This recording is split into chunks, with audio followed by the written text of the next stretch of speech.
In today's episode, we will discuss the innovative family coaster that brought new life to Fantasyland at the Magic Kingdom. Welcome to Airtime Traveler.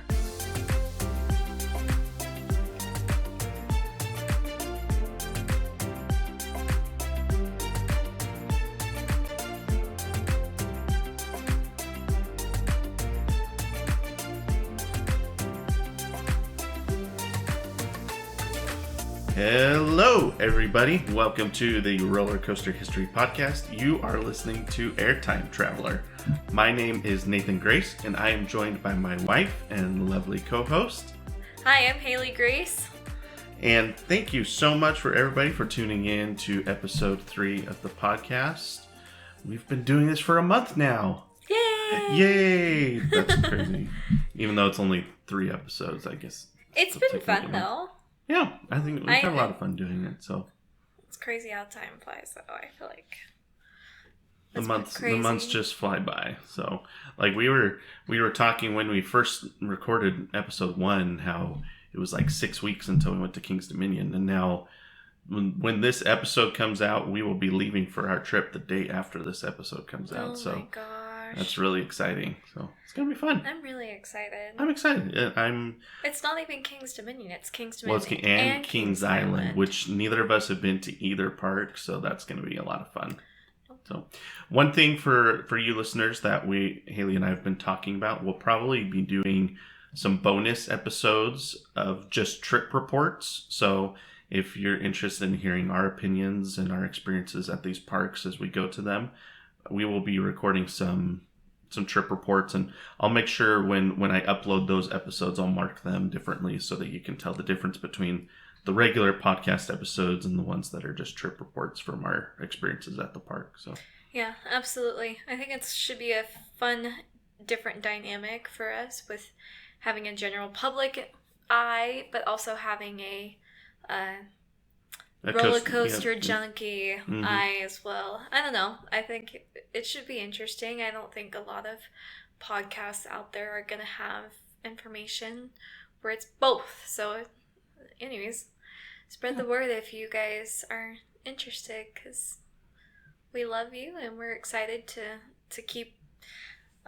growing this podcast and our listeners. So yeah, it should be exciting. So we're doing King's Dominion and King's Island in the coming weeks, and then later this year we'll be going to Cedar Point for the first time, as well as going to Hershey Park for our second time. Well, my second time, and Haley's been there several times. Yep.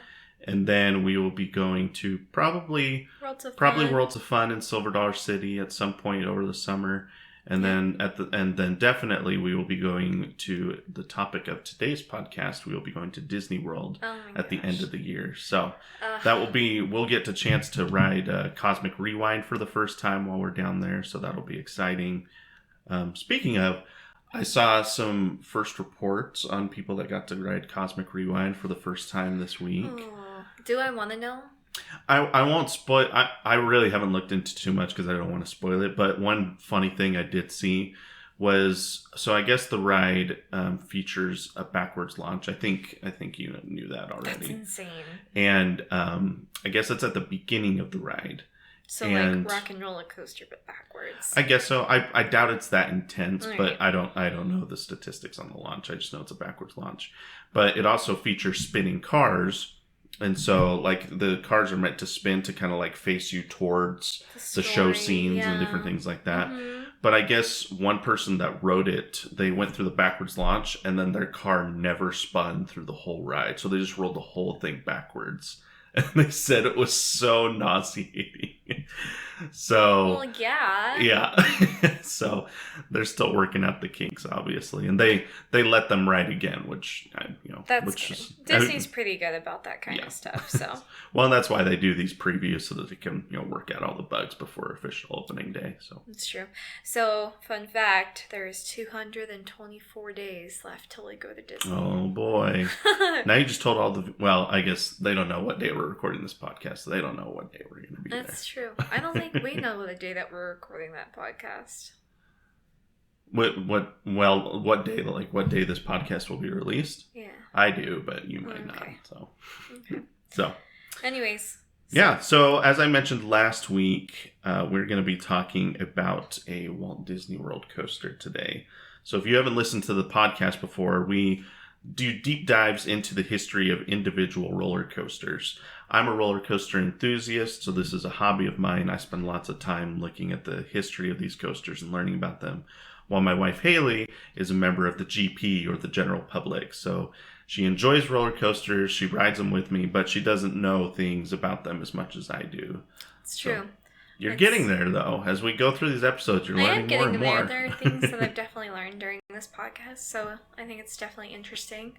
And I love that you get to share your little nerdy, geeky, roller coaster junkie fun facts with me, and especially the history. I think it makes me appreciate the rides a lot more. So yeah. It's going to be hard when we're at the parks because some of these things I already because like some of these things I already know about, but I'm going to have to like keep it to myself so that I don't spoil a future episode that you and I can really record. Hard for you. Know. That's going to be really hard for you because you always are telling me fun facts. I can probably tell you little things here and there, but I'll have to keep the majority, to myself so that I don't spoil too much for future episodes. Well, I think especially too because we're having our really good friends Pam and Cody go with us to King's Dominion one of the days, but then we're also having my cousin and her husband go with us to King's Island. So it's going to be even harder because I feel like all you're going to want to do is share those facts with them. But well, I try not to do it with other people because I don't like to scare them away, but I know I can't scare you away, so. I'm stuck. You're stuck with me. Even though this is true. Yeah. That's not true. I love you. So. Oh, I love you too. So, all right. So let's jump into today's topic. We are going to be talking about the Seven Dwarfs Mine Train at Magic Kingdom in Walt Disney World. So I don't think I've ever seen. Did you do that, or was that a picture that you found? Oh, this is the logo that hangs above the ride. It just looks different. Yeah, that's the logo that hangs, the sign that hangs above the ride entrance. So, but yeah. So this will be the newest coaster that we've talked about so far. We talked about two 90s coasters the past couple of weeks, and now we're jumping to a 21st century coaster. Not only that, but a 2010s, decade coaster. So yeah. So this will be fun. I love this ride. Now, Disney is, like we said, a big part of our family. It's true. It's the first, other than Silver Dollar City, it's the first like major theme park, amusement park that I remember going to. And it's even the first one that we've been to together. That's true. So yeah, it's always been a big part of our family. I would say that was probably the park where I started riding major coasters. My first adult coaster was probably Rock and Roller Coaster. And, and it's... Really? Not even Space Mountain? Well, I don't know. You could classify Space Mountain as a family coaster where... I thought it was pretty intense. Yeah. It doesn't even go... What's the top speed? Like 30 miles an hour? You just don't realize it because it's all like dark. Yeah. So like, I love Space Mountain. Don't get me wrong. But... it's not like super intense, and so I wasn't scared to go on Space Mountain when we went to Disney World for the first time, or Big Thunder Mountain. I'm trying to remember what else was there at that time. I guess that was pretty much... Well, Everest was there. I did not ride Everest the first time we went. Probably the one thing that's nice about Rock and Roller Coaster is you don't see it from the path. So that's how, like, they got me in line, and then I didn't see any of the coaster until you're at the front of the line, and you're like, well, I can't go back now. You don't want to look like that wimp that jumps off the ride. Yeah, I mean, I guess so. So, anyway, but yeah, so I rode it, and I actually enjoyed it, and I don't know why Rock and Roller Coaster didn't convince me to start riding bigger coasters.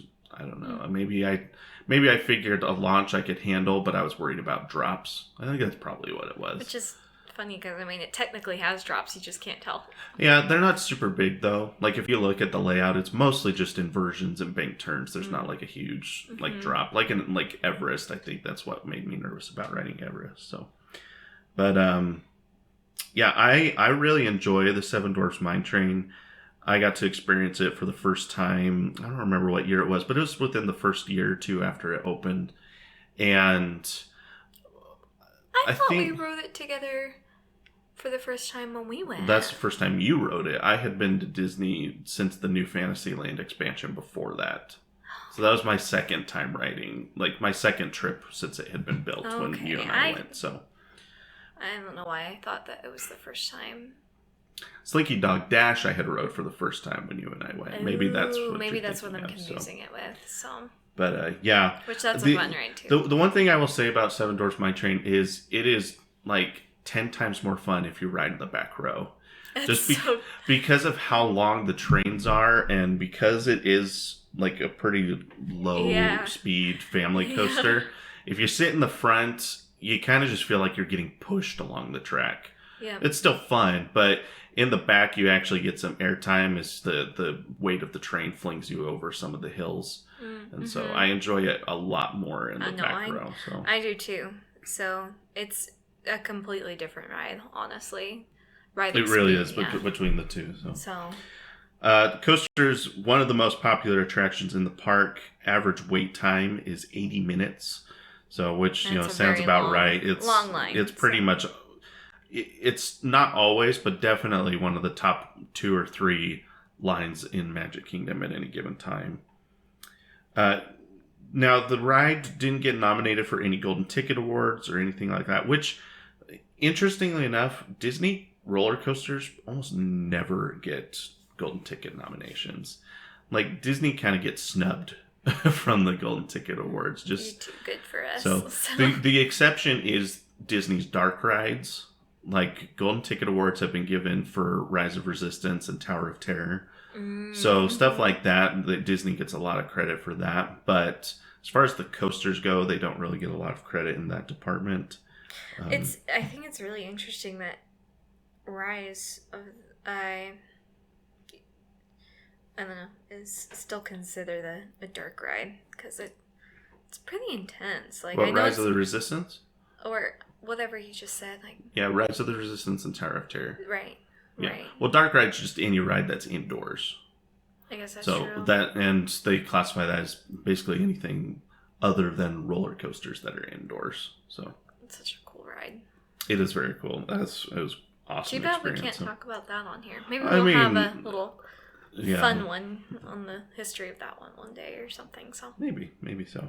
So there's not a lot of history right now. It's brand new. Yeah. So in the CoasterBot rankings, Seven Dwarfs Mine Train ranks number 244. It's a lot lower than I thought it would be, but this is a ranking from coaster enthusiasts, and it's a family coaster. So definitely a family coaster. Yeah. So it puts it below coasters such as Matterhorn Bobsleds at Disneyland, New Revolution at Six Flags Magic Mountain, and Thunderation at Silver Dollar City. It ranks ahead of coasters such as Flying Turns at Knoebels, Backlot Stunt Coaster at King's Dominion, and Dragon Flyer at Dollywood. It currently ranks 6 out of the 7 coasters at Walt Disney World. So Expedition Everest is number 1, ranked number 95. Rock and Roller Coaster at 123. Space Mountain 182. Big Thunder Mountain at 203. Slinky Dog Dash is just ahead of it at 236. And then at the bottom is Barnstormer, which, basically a kiddie coaster. So that makes sense. Mm-hmm. So as far as what you would rank, like, what would be your number 1 coaster at Disney World? Ooh. Man, I'm not sure. I guess the one that I love going on over and over again is Mount Everest, which is Expedition Everest, yeah. Yeah, which is kind of hilarious because you're very opposite. You don't like it as much because you get a little bit sick. Yeah, the backwards portion makes me a little nauseous, so I don't enjoy it as much as a lot of people do. Yeah. But I'll still ride it. So, and I enjoy the forward. So after the backward section, that drop off of the mountain and that whole part of the ride afterwards, I really enjoy that part. But for some reason, that backward section gets me. I don't know if it's because it's in the dark and I can't see. I don't know if my brain just can't. I don't know. The motion sickness gets me every time, which is so strange considering all the other crazy rides I've It's true, because there's things that I will not even get on, and I love Expedition Everest. But I will say that Seven Dwarfs is probably like a close second for me. Like, wow, so you really enjoyed it. So. Well, I think it's a special place in my heart. Like, as a general public, I probably put it in third behind, third or fourth behind Space Mountain or Thunder Mountain. Oh, okay. But personally, because I know you personally don't love Rock and Roller Coaster because of the restraints. Yeah. So. I guess that's true. I forgot about Rock and Roller Coaster, but I do. I love it, and I know it's hard to number all of them because they're all so different. They are very different. Not only that, but the experience of them too, like, is just all crazy. So I like Seven Dwarfs Mine Train because it's Snow White themed, and I have a special place in my heart for Snow White. But that's my personal opinion. So. Yeah. So I personally rank it number 3 out of all the coasters at Disney, which a lot of people like. Again, it's pretty high for most coaster enthusiasts. Part of that is because, one, I don't like Expedition Everest as much as most people, so Everest is 4th on my list. I love Space Mountain is my number 1. Okay. A lot of that is because I just enjoy it. It's a fun ride, but also there's a lot of nostalgia there because I've been riding it for so long, so it gets a kind of a bonus in my book. Rock and Roller Coaster is my number 2, and then Seven Dwarfs is number 3, but again, like I said, it has to be in the back row. Okay. So a front row ride and a back row ride are totally different. So, but back row, I really enjoy it. So unfortunately, you can't really. I mean, if you can ask for back row, and sometimes they'll let you wait for it, but sometimes they're just trying to crank out as many people as possible. It really depends on what time of the day you go. Yeah. Because if you go like right before the fireworks, like when everybody's in front of the castle, that's like the best time to go. Yeah, it's fun at night too. It is a lot of fun at night. So I think between that one and Splash Mountain, they're a lot of fun to go at night. Yeah, Splash Mountain is fun at night because depending on the weather, but sometimes you'll get like no one that wants to go on Splash Mountain at night. Right. When I was on our first trip to Disney, we went through Splash Mountain. I think they let us ride it 3 times in a row without having to get off the ride, just because like no one was in line, and yeah, it was a lot of fun. So. All right, well, let's go ahead and talk about the history of the Seven Dwarfs Mine Train. So we're going to go back to 1937.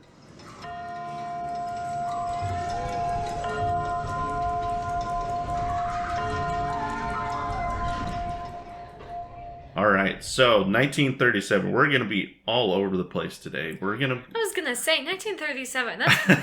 This is like a pretty new ride. I know, it's pretty crazy. We're jumping that far back, right? So we're going to be starting 1937 in Copenhagen, Denmark, of all places. So it's here in 1937 we find an amusement park by the name of Tovoli Gardens. Mm-hmm. So the park opened in 1843. 1843, which it's the 3rd oldest operating amusement park in the world. So it's been around forever. They currently operate 4 roller coasters. I think they're all wooden coasters. I don't think they have any steel coasters. I'm not super familiar with it, but I know the park has built several coasters over the course of the 179 years they were open. And one of these coasters was a unique model. I think the name is pronounced Bobanen, something like that. I'm not from Denmark, so. But, so this was a really unique coaster. So it was a wooden bobsled coaster. But, most bobsled coasters only have like 3 or 4 trains. Or 3 or 4 cars. This thing is crazy. That's like 12, maybe 14 cars. I guess this was a powered ride too. So think like Fire in the Hole at Solar City, the beginning of it, where it just kind of pushes you along. Okay. So some people would say this may not classify as a roller coaster because it's powered. I don't know if there were sections of the ride that were affected by gravity. This is literally the only picture I can find of it. So it's cool that you even found one, period. Yeah, it was only open for 1 year. And this is, like I said, literally the only picture I can find of it. But the reason I bring it up is because if you look closely at this picture, you can see that there's kind of like these little supports that connect to a swivel kind of at the top above your head on each side of the car. So as you're going through this, it would swing back and forth as you're going through this section. So, I'm seeing the connection now. Yeah. So for those of you who have not been on Seven Dwarfs Mine Train, the carts actually swing side to side, just a little bit, like not crazy. So anybody that feels like you would get motion sickness from that, you really not, can't tell unless you're going up the hill where they're singing. Yeah. They purposely, I think, made the cars very heavy so that they don't just swing wildly out of control. They just, it's just it's subtle enough that you notice it and it makes it more enjoyable, but it's not crazy to make it like super nauseating. They're hard. They're hard to swing back and forth. It's true. If you try to swing them back and forth, like during the dark ride section of the ride, you really have to get all 4 people involved to make it happen. That's very true. Mm-hmm. So, but like I said, this ride was only open for a year, so we're not going to spend a whole lot of time talking about it. But this is still cool. This is the first coaster in recorded history that ever had a rocking car of any kind. So I thought I'd mention it as kind of the very roots of where Seven Dwarfs Mine Train honestly, comes from. It's got to be one of the first roller coasters, period.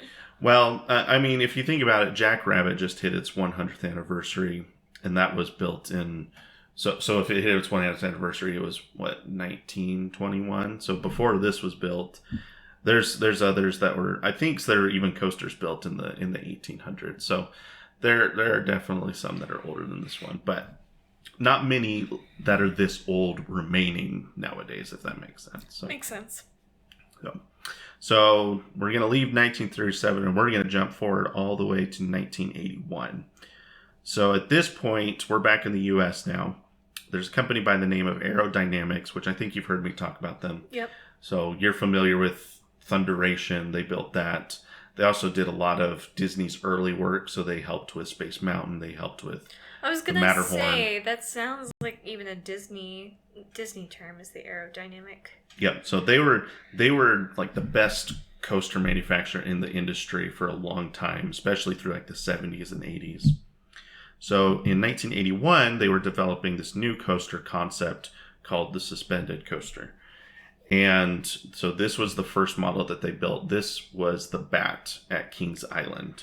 That thing is wild. Isn't that cool? So cool is a very interesting word. Why would it makes you nervous? Why? Okay, so just for you podcast listeners that are pretty new to our podcast, make sure that you go and look at the pictures too on our Instagram and Twitter page, so you understand what I'm talking about when I say that those are the closest I've ever seen, like, a vehicle get to the ground on a roller coaster. Yeah. I feel like if you were super tall, it would just chop your feet off. Well, your feet don't dangle from it. It doesn't matter. That thing is scary.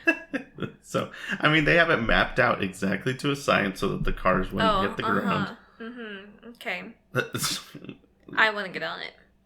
All right. Well, they still have one of these at Kings Island, so I don't know if you're going to ride that with me. That close to the ground. I don't. So, well, let's get into it for a second. So, this was the... Sorry. It makes sense. If you just let me finish the story, you'll understand why I got to finish the story to answer your question. Okay. So this ride was the first prototype, and people loved it. The problem was people love it. What? Yeah, it's a fun ride. I don't know. Not that close to the ground. No, thank you.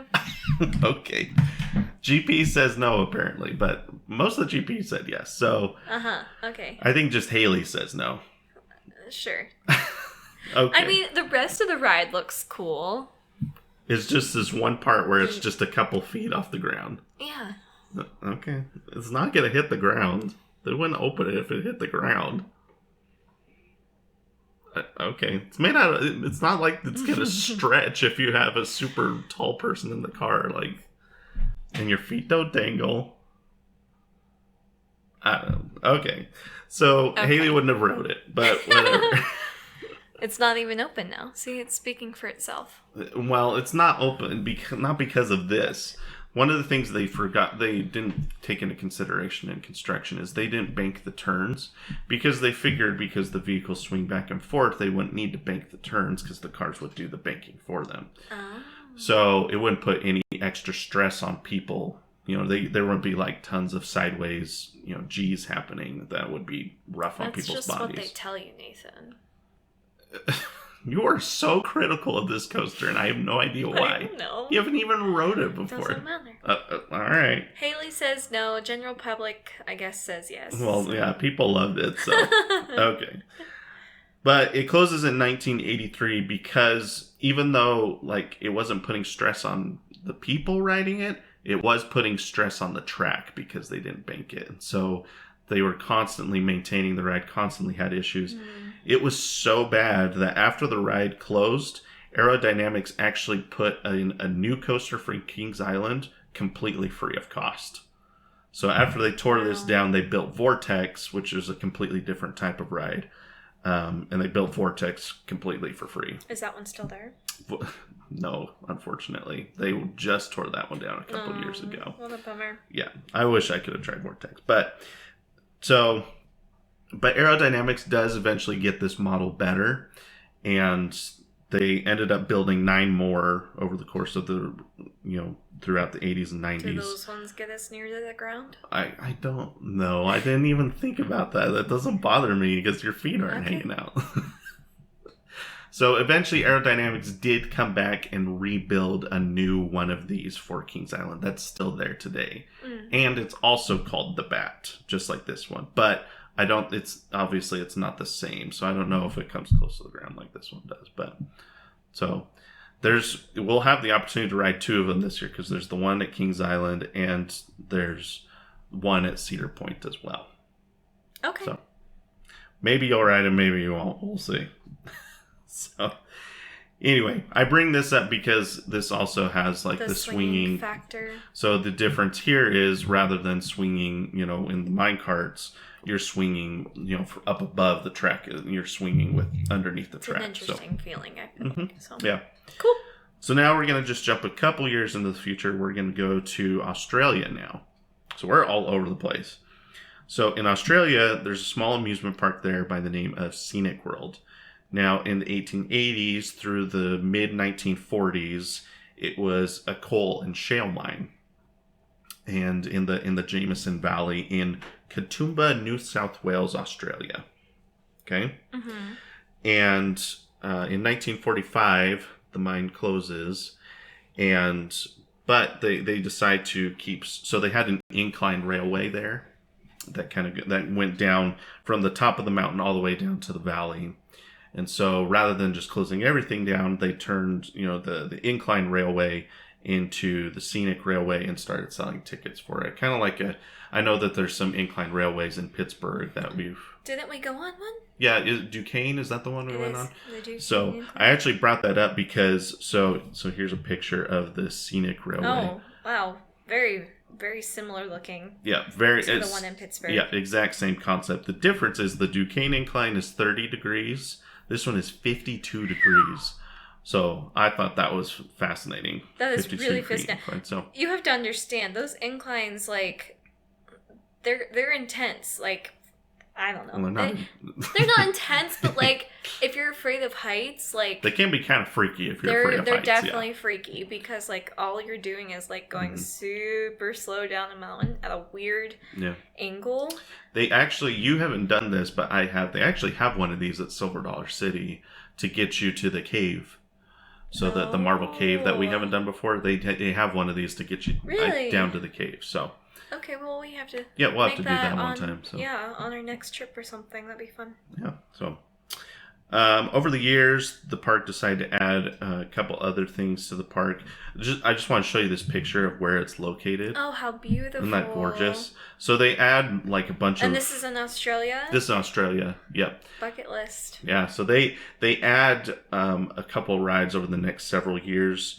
They add like a cableway and a skyway, so just to give you views like this, right? Stunning. Yeah, so it's absolutely gorgeous, and the park is still open. Lots of people go there just to see views like this. However, in 1984, they announced a thrill ride that they wanted to open in Scenic World, and it was going to be an in-house built roller coaster by the name Orphan Rocker, which is named after Orphan Rock, which I guess is a rock formation that's in this area. So Orphan Rocker. The steel coaster would run through the forests on top of the cliffs that overlook the valley. So I guess, like, if you're looking at this, I guess the park is kind of like up on the top of one of these cliffs, and then because you would enter the incline railway at the top and take it all the way down to the bottom, and then there's stuff at the bottom too. So the roller coaster was going to... neat concept. Isn't that interesting? So the coaster was going to be up on the top of the cliffs, though, not down here. Let's see. So the cars were mounted, and this is why I'm bringing this up. So first of all, here's some pictures of the coaster. First of all, I want to ask you what you think. Look at that picture right there and tell me what you think of that coaster track. I mean, it's not an inversion, so it's definitely like a weird banking turn. Does that look safe to you? No. Was it safe? No, we're gonna get into that. So you can see here's more of the track here. It doesn't look comfortable at all. Like, the transitions are just super weird. I wonder how the train would even work on that. Yeah. Well, probably we're gonna get into it, but this is why we're bringing this up. So the cars were mounted with suspension. Let me just dump you out right there. The cars were mounted with suspensions on each end and would rock back and forth. No thanks. It's the same concept as the Seven Dwarfs Mine Train. I know, but I'm still in my head. I just can imagine going on that bank and it turning and Yeah.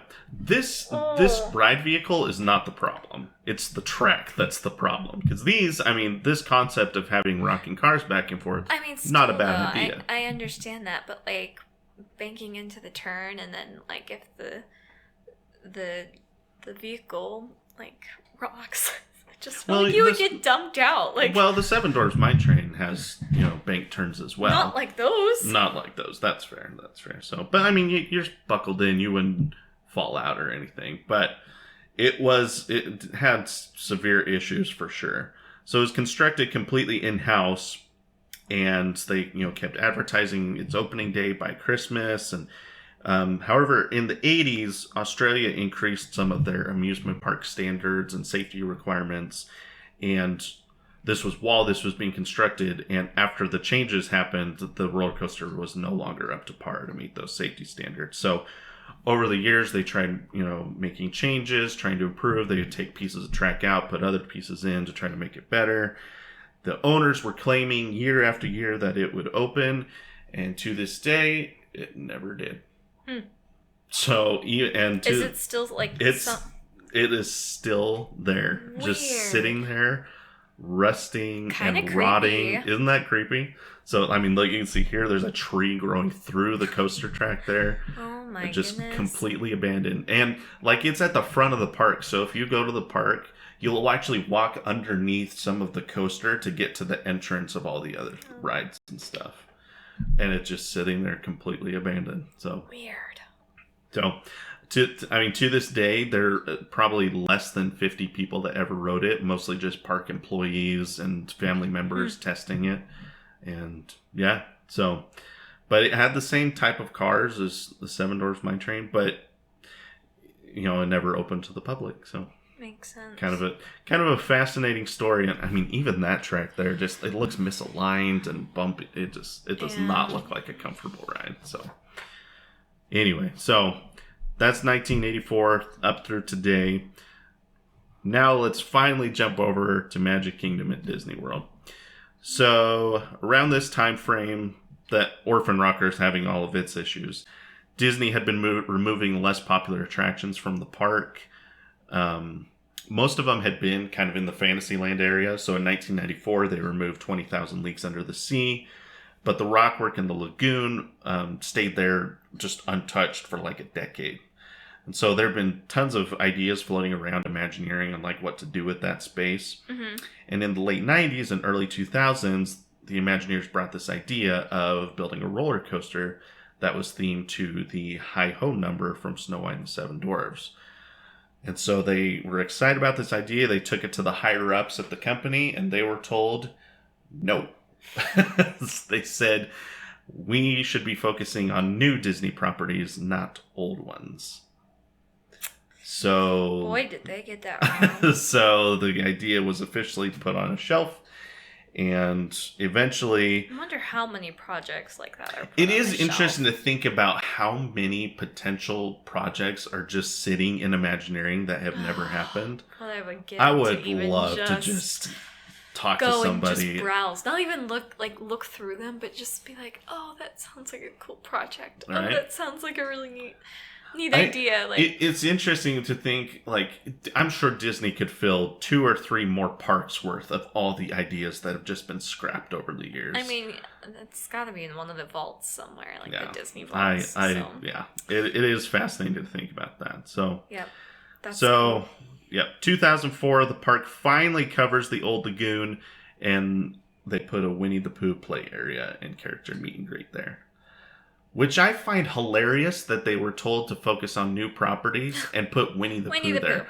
That doesn't Don't make get me any wrong. sense. We love Winnie the Pooh. I have no problem with Winnie the Pooh. I just don't understand that they said new properties and they're like, okay, well, what about Winnie the Pooh? That's not a new property. So, I mean, when did it come out though? Not Winnie the Pooh, but when did the meet and greet come out? 2004 is when they covered up the lagoon. So I mean, when did my friends Tigger and Pooh come out? Because that'd be something. I guess that's interesting. true. I'm kind of curious now because This is my brain of being a mom of a 2-year-old. I'm like, well, maybe this is why. So Parker liked my friends Tigger and Pooh for a long time. So that they didn't release that till 2007. So I don't know what Weird. the thought process was there. So Winnie the Pooh's always been kind of a fan favorite, though. it is, and I mean it would because the ride is right across that spot right there. So I guess it was kind of just meant to be an extension of the ride, probably. So anyway, it makes sense. It fit in. It's just kind of interesting, like why Snow White was a no, but Winnie the Pooh was a yes. Yeah, I can see that. So around this time, Mickey's Toontown had also become less and less popular among the guests. And so this kind of whole section of Winnie the Pooh and the 20,000 Leagues Under the Sea and Toontown, Disney had kind of just, all that was kind of becoming outdated. And so Disney was making plans for the Magic Kingdom's largest expansion since it had opened in 1971. So at D23 in 2009, Disney announces new Fantasyland. No. So it was to feature several mini lands or neighborhoods, as Disney called them. The original Fantasyland area would be the Castle Courtyard down here. And that would feature original attractions like the Carousel, Peter Pan's Flight, It's a Small World. Let me just put this out there. Just talking about it. It's just, you're like, I just want to go. Let's just go. Disney is absolutely Haley's favorite theme park to go to. So I mean, not even just for the roller coasters, but the atmosphere and the food. Don't even get me started. No, if I get started, just getting then hungry. Just talking well, not about only this. that, but if I get started, then seriously, we'll be talking about it all night long. So. I mean, we could just talk about the food at Disney for a whole podcast episode. There's so much good stuff so there. True. So beyond the castle's gates would be a new area, the Enchanted Forest, that would include the Little Mermaid at the very top here, and then the Beauty and the Beast section over here, which included Gaston's Tavern, the Be Our Guest restaurant, and the Enchanted Tales with Belle attraction. So other improvements to the area were also planned, like a Tangled area to replace the defunct Skyway station, featuring beautifully decorated bathrooms. Oh my goodness. Okay, let me tell you. As a huge... I knew this was going to... I left a pause in my script here to let you rant about the bathrooms. Oh my gosh, those bathrooms. Okay. As a Tangled fan, why? Why would you do a beautifully decorated bathroom? Like, seriously, that's the last thing I think about when I think about Tangled the movie. Like, so let me ask you this: would you rather have a Tangled bathroom section or just no Tangled section at all? No, I don't know. I don't know either. I don't know. Well, because I think, I don't know, maybe just have like a meet and greet spot. Mm-hmm. You know, kind of like the whole Winnie the Pooh thing. Or, I mean, they even have like a tiny Merida spot even. You know? Over like, it's just kind of like, on the edges of, in between Fantasyland and Tomorrowland, yeah. Bathroom? A bathroom? Come on. Yeah. Come on. Well, because in Paris, the Disneyland in Paris, they have like, you know, they're putting in a Tangled section, which we're going. So I don't know with what money, but someday. Maybe if our podcast gets big enough. So oh, we're getting ambitious now. I'm thinking big. So. The Enchanted Forest area, which would be outside the castle walls, this kind of middle section here, okay, was to feature what Disney called interactive storybook adventures with your favorite Disney princesses. So, in addition to the Enchanted Tales with Belle, which is there, they also had plans where, so let me just read a couple of these. So, guests would also get to meet Cinderella in where you get to see her dress change from rags to a ball gown and then help her prepare for the royal ball. You would also be able to meet Sleeping Beauty in her home and help her celebrate her belated sweet 16th birthday by making her a card. So have you done the Enchanted, or the, what's it called? The Enchanted Tales with Belle. Have you done that before? I don't think we did that when we went. I want to say I have, because when we went on our band trip. What year was that? Do you know? Now you're asking for. Yeah, because they didn't announce this till 2009. I don't think Enchanted Tales with Belle opened till 2012, 13, somewhere in there.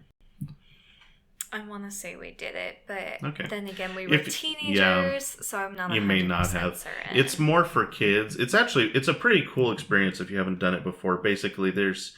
You go in and they have one of their who are the staff members? I'm drawing the blank on the term they use. Cast member. Yeah. So they have a cast member that is I just blanked on the term. I got there. I was a cast member. I got there. So they had a cast member that obviously is dressed up as Belle, and she tells some storybooks. She is Belle. Oh, sorry. They have Belle come in and tell some stories. But they also have some cool audio animatronics and stuff in there that kind of liven up the experience. It's pretty cool. They have some cool technology in there. Paris is the one that has the new Beauty and the Beast ride that has some of the sweetest animatronics I've ever seen in my life, just through video. Yeah. So the trackless animatronic, I think, is what it is, and so those are some sweet animatronics. So if you've done Enchanted Tales with Belle, it kind of sounds like the rest of this middle section of Fantasyland was meant to be kind of the same experience, but with like other princesses. Cool. Yeah, it's an interesting idea. The reaction that parents had when they announced this was kind of mixed. Like it seemed like there was going to be a lot for the kids that enjoyed princesses, but like if you're more into the rides rather than meet and greets, then there wasn't going to be a lot to do in Fantasyland. Yeah. So I mean, I think meet and greets are mixed opinions anyway. I think it's a hot topic right now. Well, yeah, right now, but this was obviously way before that, but right now it's even worse. So well, not even worse, but I think it's a hot topic right now because of the COVID restrictions. That's what I mean. Yeah, it's even so even better. Controversial right now. So it's not controversial in my eyes. Well, anyways, different topic, different day. So another Disney franchise that was really popular at this time was like the Tinkerbell and Pixie Hollow, all that. So they had a Pixie Hollow section of the park that was going to be planned out, where it was going to be kind of like a Honey, I Shrunk the Kids type thing, where like you would walk in and there'd be like massive, plants to kind of make you feel like you've been shrunk down to the size of a fairy. Yeah. But again, there were no rides in this area. It was more meet and greets. So lots of meet and greets, lots of experiences with characters, but like not a lot of rides. So parents, like I said, had mixed reaction. They according to some of the concept art, it looked like Pixie Hollow was going to replace some of Mickey's Toontown Fair. So some people were kind of, beat up about that. Some people really enjoyed Mickey's Toontown. They said they were going to double the Dumbos, which they ended up doing. And putting to so fun fact about Toontown, I've actually been there. That is one thing I have done for sure. Okay, so if you did Toontown, then you probably didn't do Enchanted Tales with Belle. Unless, I don't know if there was some period when those lapped over, but I doubt it. Yeah. Since this kind of all this announcement kind of happened at the same time, so. I don't know. So eventually, all of Pixie Hollow was canceled, and this whole area gets turned into Storybook Circus. But in late 2010, someone by the name of Tom Staggs took over the new Fantasyland project. So, and he had heard some of these, complaints from parents that they were saying that there weren't going to be enough rides, that some kids wouldn't enjoy it if they didn't, want to spend time with princesses. So Tom Staggs was a father of 3 boys himself. So the story goes that when he showed plans of the project to his boys, they would tell Dad that the area didn't have enough that they wanted to do.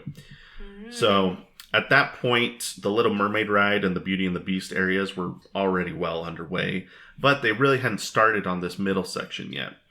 So that's when the idea for the Seven Dwarfs Mine Train kind of got pulled back off the shelf back at the Imagineering's office. So this time they did get approval to build the attraction. So after that, plans were immediately set into motion, and the ride was officially announced on January 18th, 2011. And this was the announcement that Disney sent out. As with any project of this scale, we've also continued to look for additional ways to surprise and delight our guests, and we think you'll be pleased. One opportunity we're especially excited about is the chance to tell Snow White's story in a fresh new way. The Seven Dwarfs Mine Train will take you on a rollicking musical ride into the mine where 1,000,000 diamonds shine. The coaster will feature a first-of-its-kind ride system with a train of ride vehicles that swing back and forth as they whisk along the track. The journey will be accompanied by music from the classic Disney film and animated figures of Snow White and the Dwarves. So, with a new attraction based around Snow White, they eventually decided to demolish the old Snow White, what was it called? Snow White Scary Adventures Dark Ride, which that is still at Disneyland, but at Disney World, they decided to demolish that. They didn't want 2 Snow White rides, like, right in Fantasyland together. So they got rid of that, and that ended up becoming the Princess Fairy Tale Hall, which is where you can do character meet and greets. So they kind of switched them. They put the character meet and greets over there for people that wanted them, and now they're going to be doing the Seven Dwarfs Mine Train and the Seven Dwarfs negotiation. Right. I think that was a wise call, honestly. So, since Pooh's playful spot needed to be removed for the coaster, his tree was relocated across the path and is now the new entry for the Winnie the Pooh ride. Parker loves that place, like the queue to go into Winnie the Pooh. Mm-hmm. I think he likes the queue more than he liked the ride. So. Well, we went last time. Yeah, he does. They have a lot to do in that queue, so I think it's a fun little queue for sure. So just to kind of show you, this is the difference between the renderings. So you can see a lot of this ended up staying the same, like the Little Mermaid, Beauty and the Beast. But you can see Pixie Hollow was completely overtaken, and now that whole section is Storybook Circus. And obviously this middle section of Fantasyland is completely changed, with the roller coaster now being the center of the new expansion. So, and we'll talk more about this rendering later on, but this rendering is really interesting. It doesn't really match what they ended up doing, which makes me curious if there were other plans. So we'll get into that a little bit. So construction began soon afterward.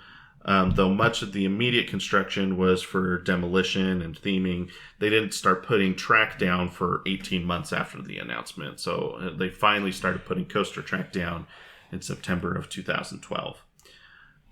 During construction, one of the major struggles they were having was how to do the audio animatronics. So they had, debated about doing typical, animatronics for the middle portion of the ride with hard plastic shells. But the dwarfs' faces, just they couldn't quite get them to match the animation style of that era back in the 30s. They said their facial expressions were just so exaggerated and stretched and squashed that they couldn't get it right, and they wanted to make sure they could do it right. So as Disney always does. Yep, Disney has to make it perfect, right? So the struggle is eventually what led to the development of rear projection mapping in animatronics. I have no idea if you're familiar with what that is or how that works. Probably, if you explain it, but... Yeah, so the technology was used previously in Buzz Lightyear's Space Ranger Spin and parts of Haunted Mansion, but those had been built 15 years previous to, well, Haunted Mansion built way before that, but they hadn't done any technology like this in nearly 15 years. So the technology to do what they want to do had grown tremendously since then. So basically the way the technology works is Walt Disney Animation Studios worked hand in hand with Imagineering. So animation studios would come in and, basically draw all the different, facial expressions and animations that they wanted the animatronics to do.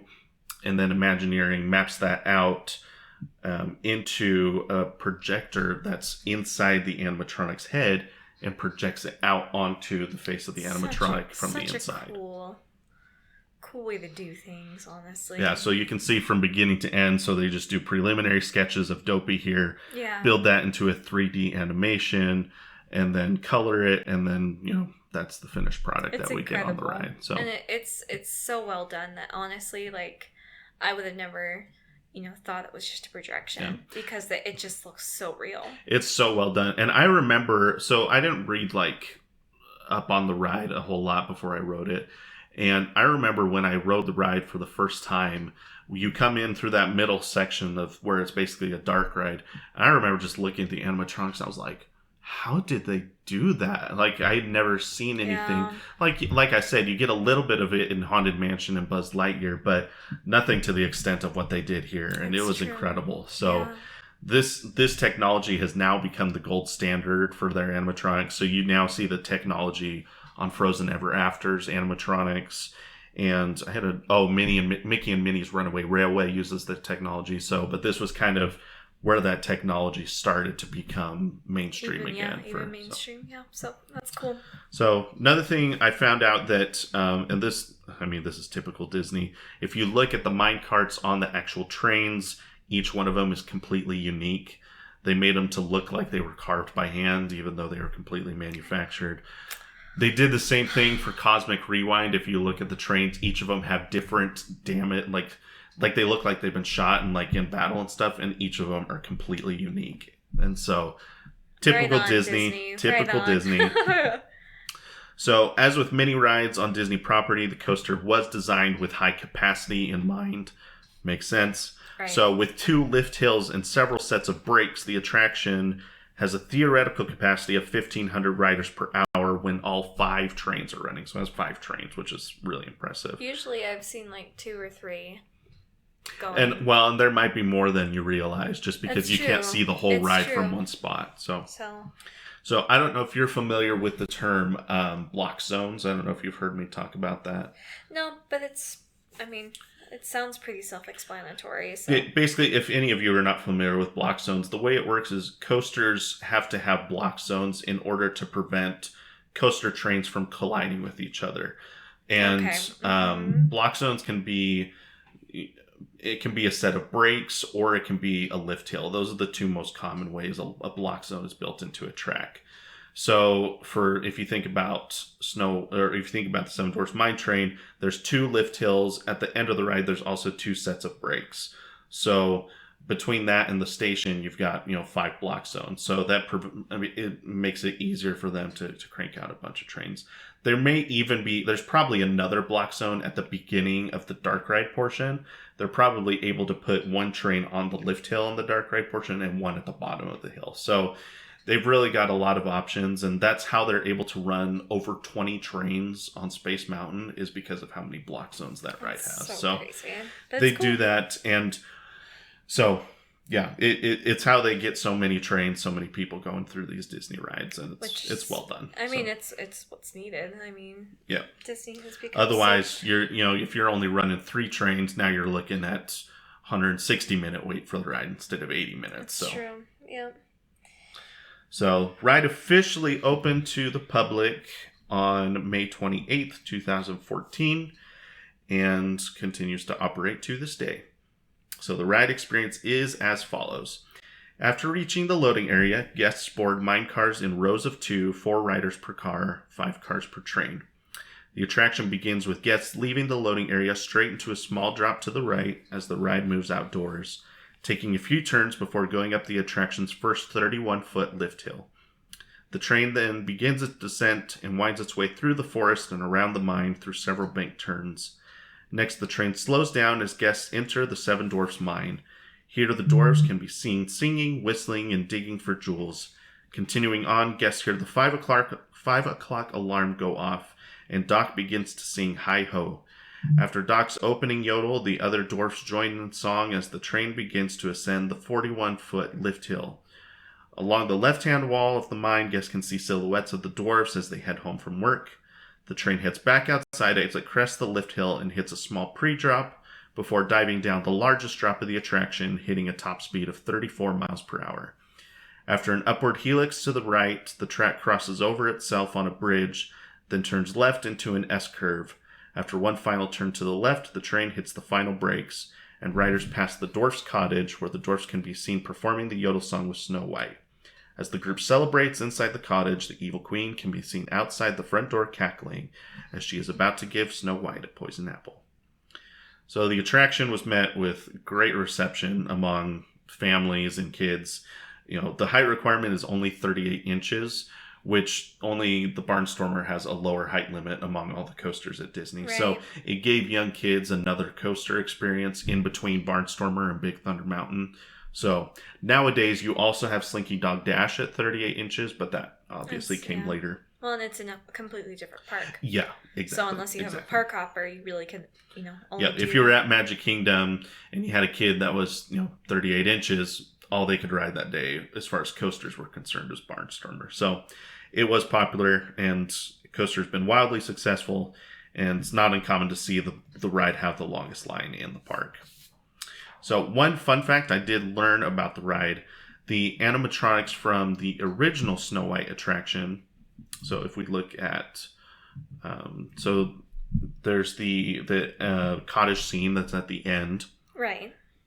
The original Grumpy, Doc, Bashful, Sleepy, and Happy were all taken from the Snow White Scary Adventures ride and put into the cottage scene here. So kind of in remembrance of the old ride that used to be there. So cool. They did rebuild the Snow White animatronic and the Dopey standing on Sneezy's shoulders, that animatronic.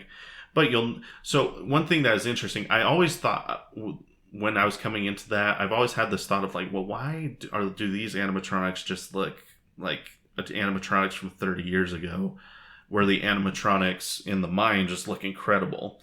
Well, that's because it was purposely done. They used the old animatronics and they built these new ones to look like the old ones from the old ride. Yeah, well, it makes sense for it not to look... Yeah, it would look weird if they didn't do it that way. So they also used, when you're going up the first lift hill, if you look up, there's 2 vulture animatronics above you. Those also are from the original ride, so you can see this picture here. I don't think I've ever noticed that, so now I'm going to definitely pay attention next time. Yeah, so that's pretty cool. Nice little tribute to the original Snow White attraction that used to be at the park. And let's see. The ride was the first on Disney property to offer on-ride video to guests. I don't know if you've seen that. You have? Yeah. Okay, good. So the technology behind it is actually pretty interesting.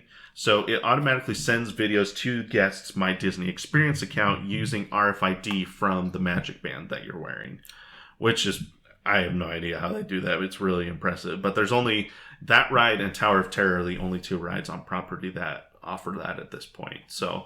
And it's really fun to have just little snippets. So Cosmic Rerun will do something like that. So I don't know. It'll be interesting to see what Cosmic Rerun has. So, due to the success of the attraction, Disney would also end up adding the attraction to Disneyland Shanghai in 2016.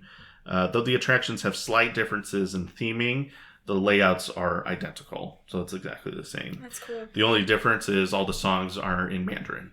Which makes sense. That makes sense, yeah. So now I did mention we were going to talk about some potential that it was possible that there had been some changes made to the ride throughout the process. So if we go back to this rendering, so you'll notice a couple things I noticed when I was looking at this rendering. First of all, the entrance goes directly into a mine. So you would go like straight in onto an underground section of the queue. Whereas the queue nowadays is mostly outdoors and then like half indoors. Also, you can see people walking right up to the cottage, which you can't do. So I don't know if that was going to be like a meet and greet spot and then they changed it. I don't know. It's just kind of an interesting thing. Yeah, that is interesting. There really isn't a spot to meet and greet Snow White. Unless they do it at the Princess Fairy Tale Hall, because they interchange the princesses that are there. Not often, because she's not a very popular princess, which makes me sad because she's like my favorite. Yeah. And then the other thing that's interesting looking at this rendering is like the coaster comes in and out of the mountain like several times. Yeah. And which so you don't see that.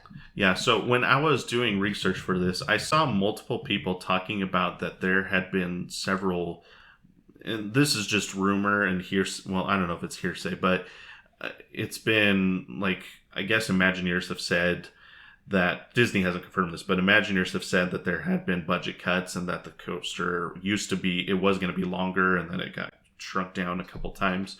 So someone posted these online, these layouts of what this is the original layout proposed, and then this is what we ended up with. Huh. So I'll post these on Instagram and Twitter, so those of you that are listening can follow along. The green track I'm going to be talking about is what was originally proposed, and then the blue one was kind of like the middle option, and then the orange track is what we have today and what we ended up with. So this green track is interesting because these darker parts of the track, that's meant to be where it would be indoors. Okay.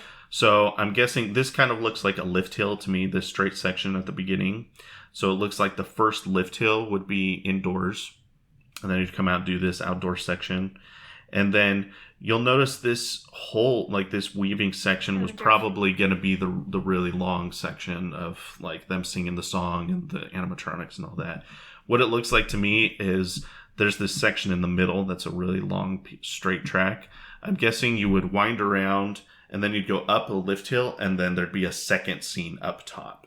So there'd be like one scene down below, you'd go up a lift hill and then there'd be another show scene up top and then you'd come out the drop. And then there's one more section that's in the dark or indoors here. I'm guessing that probably wasn't a slow section. I'm guessing that was a part where you probably sped through an indoor section, which sounds cool. And that kind of matches what you see in the rendering here. This is all Nathan's thought This is just all my process, because all we have is the things I know is these are the layouts, and I know that the dark parts are the parts that were indoors. Right. So other than that, Nathan's knowledge. This isn't anything. Other than that, this is just my theory based on what I see from these layouts. So then this second one, really the only differences here is it looks like the first lift hill was indoors, as the same with that one. And then maybe a little bit longer of a middle section, but not crazy different from what we already have.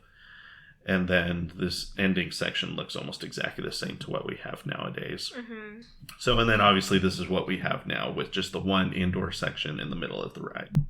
So it was interesting to look at, to kind of see the different potential things we could have had with this coaster, if there could have been other ideas that had been bounced around in Imagineering that they just never got to, or that there were budget cuts and so they had to make changes, which, I mean, knowing Disney and amusement park, budget cuts are common, especially if a project ends up being more expensive than you think.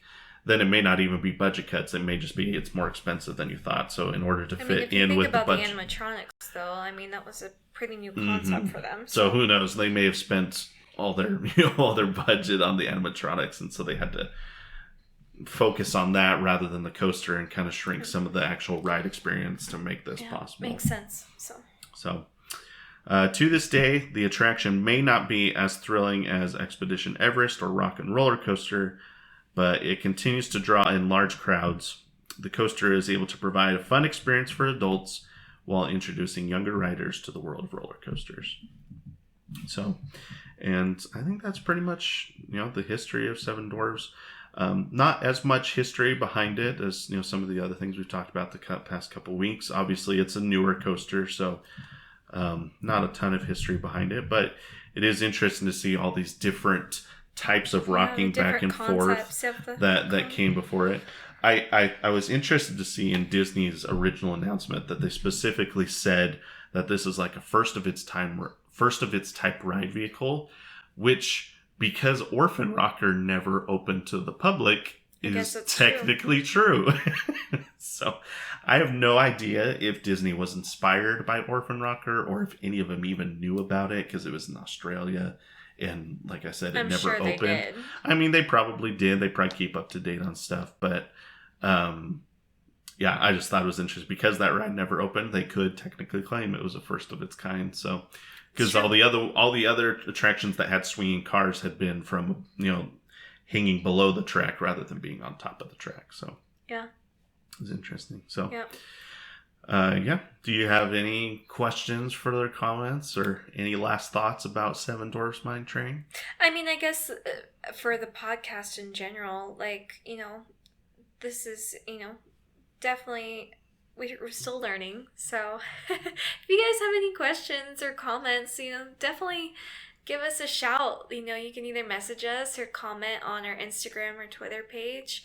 We love feedback and we love questions and, even ideas on what we can do in the future, as far as roller coasters, like requests. Obviously Disney has a special place in my heart. You've mentioned it, I've mentioned it, so anyways, if you have questions about even Disney World, you can ask me too. So yeah, for sure. And we'll definitely touch on some of the, some of these other Disney coasters as we go along. Yes, please. So I don't know when the next time we'll get back to Disney. I'll try to leave Magic Kingdom alone for a while, but we may go to Hollywood Studios or maybe touch on Everest. I don't know. We'll see. But for now, I think I'm thinking about what to do next time. I think I might do something from Kennywood, do something from Haley's home park. So that would be fun. Do you know how old you were the first time you went to Kennywood? Oh gosh. Do you even remember the first time you went? I don't. I mean, it's been there forever. Yeah. I know that our family didn't like Kennywood as much because we were, there's another amusement park called Idlewild and Soak Zone, and my family liked going there better because it was more geared towards, kids. Yeah, and families, yeah. So whereas Kennywood has a lot of throw rides. I want to say the first time I went to Kennywood was probably, I was either, 10 to 12, maybe. Okay. Maybe.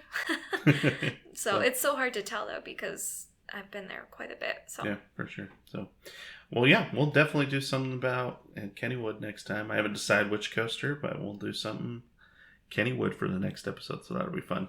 You'll be able to give your input not only as a GP but as that being your home park. So yeah, that'd be fun. So for sure, that would be fun. Well, thank you everybody for tuning in to this episode of Airtime Traveler. We've really enjoyed, recording these past few episodes for you, and we're excited to head off to Kings Dominion and Kings Island in the next few weeks to experience some more coasters and get some more content for the podcast. And so, go ahead and follow us on Twitter and Instagram. It's just @Airtime Traveler. You can see the pictures of the different things we've talked about today over there. And you can also, we're talking about other things. We're asking polls. We may, retweet some other news or exciting things that we're seeing in the industry. So lots to see over there. And most importantly, you can keep up to date on the podcast and see new episodes that come out. If you're listening on Spotify, be sure to follow us so that you keep up to date on any new episodes that we have come out. And I think that's all we have for this episode, unless you have anything else to add. I think I'm good. Nathan. Alrighty. Well, be sure to go and ride Seven Dwarfs Mine Train and check out all the things you learned today. So it'll be fun to ride it in December now that, we kind of know all these new things about the ride. So that'll be fun. For sure. All right. Well, thank you guys for listening, and we'll see you in the next episode.